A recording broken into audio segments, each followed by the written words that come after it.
بسم الله الرحمن الرحيم kulanti wanaagsan daawadayaal meel kastoo aad joogtaan waa tv-ga raka t v ee xaruntiisa magaalada maalmo haatan waxaan ku sugannahay stuudiyaha koowaad ee magaalada maalmo ee raka t v caawa barnaamijkeena waxaa marti inoogu ah axmed sheekh xasan oo loo yaqaano jage jage axmed intaana wareys ku bilaabin hordhaca barnaamijkeena ayaa waxa uu yahay axmed waxaynu ka waraysan doonaa deegaamaynta iyo dhirta inkastoo dad badan aysan aad ugu takhasusin qaabka deegaamaynta iyo weliba cimilada iyo weliba dhulbeereedka axmed waxa uu takhasus u leeyahay muddo dhowr iyo 20 sano ah dhirbeeridda isagoo ka soo beeray meelo kala duwan oo dalka soomaaliya ah axmed ku soo dhowow raka t v بسم الله الرحمن الرحيم وكل ووريه ركو تي في aad baan caawa ugu faraxsanahay in aad wixii arrin ama horumarka developmentiga waddanka ka jira iyo wax soo saarka dalkeena inaad caawa iga wareystid diyaar baan ah axmed muddo dheeraa ku nooleed dalalkan yurub dalkii dib ugu laabatay qof walbaba waxbuu diiradda saaraa marka uu dalku dib ugu noqdo wuxuu meeshan ka fahmay ama ka bartay axmed adiga maxaad waddankii geysay oo aad ka soo qabatay alxamdulilah rabbilcaalamiin ilaahay baa mahad iskale marka koowaad dalkeenna muddo dhowr iyo 20 sano ka maqnaa saasay tahay markaan ku noqday 2008 ayaan waxaan tegay dhulkiinay oo dee nimcada taalla iyo barwaaqada ilaahayna siiyey iyo waxa ka jira oo dhan xog wadanna waa hayay waxaan isla xaggee wax ka bilowdaa maadaama aan dhirta kusoo takhasusay oo beeraha soo bartay maxaa hadda bilaabi kartaa ilaa beeruhu waxay u baahan yihiin biyo sida dhulkana waa dhul semi desert waaye dhulka kala duwan dhulka xaggee oo markaas gobolada dhexe ka xaggee galmudug khaasatan axmed yaxya markaas jirtay waaga magaalada ka bilowday cadaado marka waxaad ku qiimeynaysaa marka hawshaada biyaha iyo hawshaas biyaha iyo markaa beerihii waa ii suurtageli waayeen maadaama dhul beeradna maahan ceelal badan oo biyo lahayna maba jirinba waxaan go-aan ku gaaray inaan dhirta ka hortagno sida mashaakilka jira wuxuu ahaa dadka waa dad reer miyiga inta badanna hankool iyo waxay haystaan gudin hadday miyiga joogaan iyo kuwo kaloo ayaguna aan dhib yaraynba waxay go'aansadeen dhirta inay jaraan waxaan ka hortagnay mashruuc waxaan samaynay ah inaan dhirta la jarin oo dhuxusha laga daayo deegaanka aan la xaalufin maadaama horeba dhulku uu ahaa dhul abaaro badan ka daaleen oo dhirtuba ay aad ugu yarayd horena dadku ay dhaqan u lahaayeenba gudin iyo hankool bay sitaan reer miyigu barinkay degaanba 10 kun bay xaalufiyaan hadda daqaha ka dhigayaan marka environmentiga aad u liita mar haddii dhir la waayo oo la waayo roobka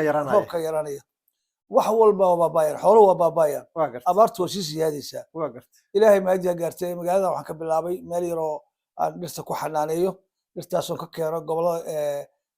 gaalkacyo oo meel lagu xanaaneeyo aan kusoo arkay iyo muqdisho oon ku keeno baabuur waaweyn halkaasaan ku bedelnaa caagadaha ku xanaanaynaa qaar waa beeraa deegaanka 2010kii ayaan bilaabay xooggeeda bilaabay marka aad tiri 2008 aan ku laaftay dalkii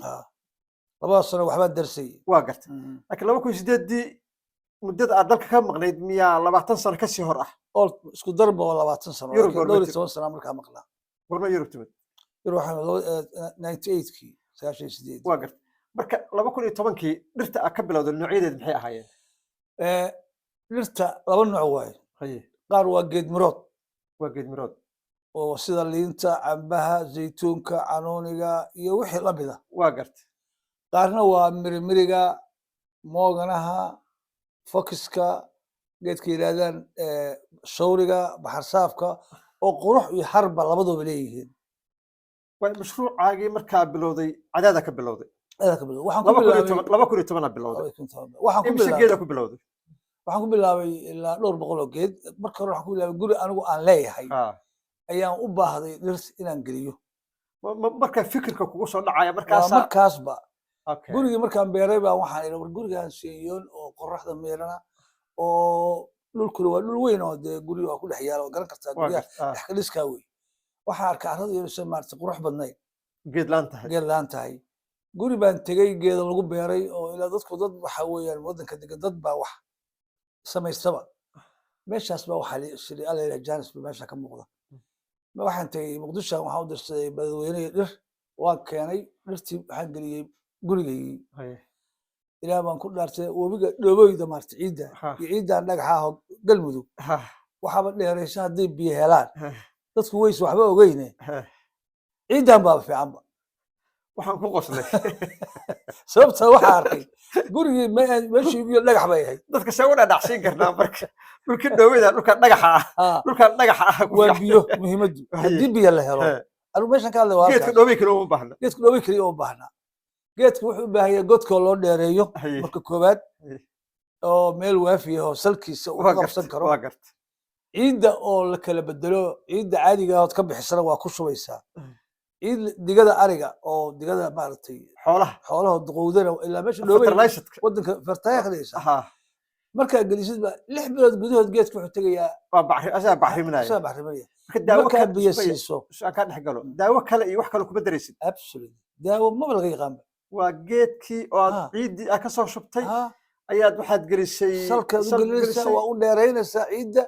biyaad siinaysaa xoolaha digadooda soo qaadaysaa oo ku shubaysaa waa fertile waayahay nowad meeqa geeda abuuratay marka gurigaaga adigu waxaan ku abuuray 50 geed gurigay keliya dhowr iyo 30 buu ahaa weynankiisa derbiga sida ubaxa maaragtay geedaha gaagaabka ayaan ka dhignay